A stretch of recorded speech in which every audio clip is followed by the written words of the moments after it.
Bonifacio ay matapang at namuno sa revolusyon ng Pilipinas laban sa Espanya.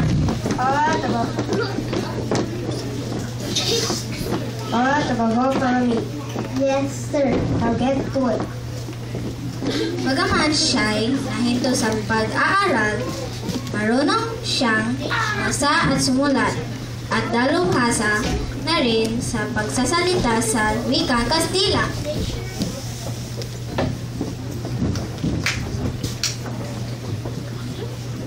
Naging tindero siya ng ratan at pamaypay na gawa sa papel di hapon. Ratan at pamaypay, bili na kayo! Ratan at pamaypay! Ratan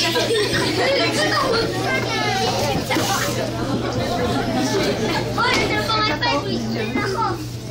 Nagtrabaho din bilang clerk.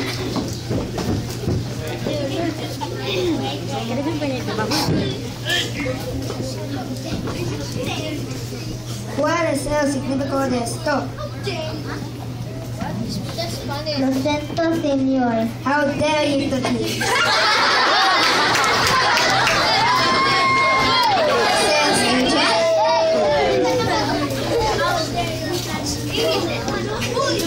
Bakit hindi ito namarkahan? Yung mga tao nagbili ng gamot, magbabalik dito. Yes, sir. I'll read it. Thank you. Nagtrabaho din siya bilang butikista o warehouse man. Nasaan ang aking mesa, Andres Bonifacio? Sorry, ma'am.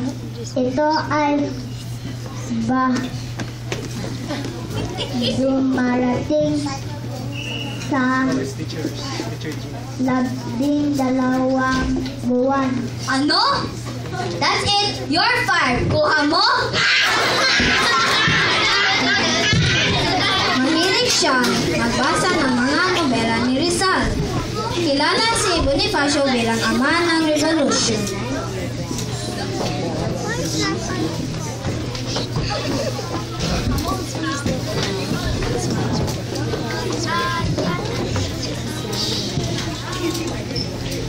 Mabuhay ang Pilipinas! Mabuhay! Kalayaan! Kalayaan! Kalayaan! Kalayaan! Si Andres Bonifacio ay matapang, magalang at masipag. Siya ay dapat tularan ng bawat Pilipino. We have a sword!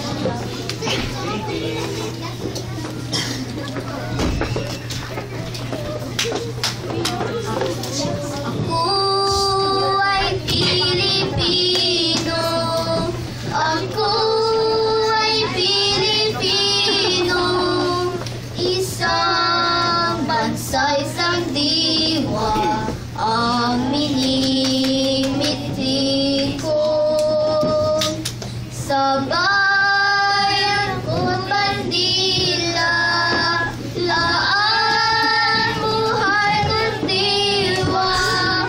Ako ay Pilipino. Pilipino ako.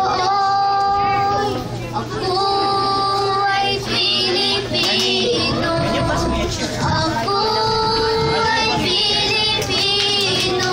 Taas ko kahit kanino. Ang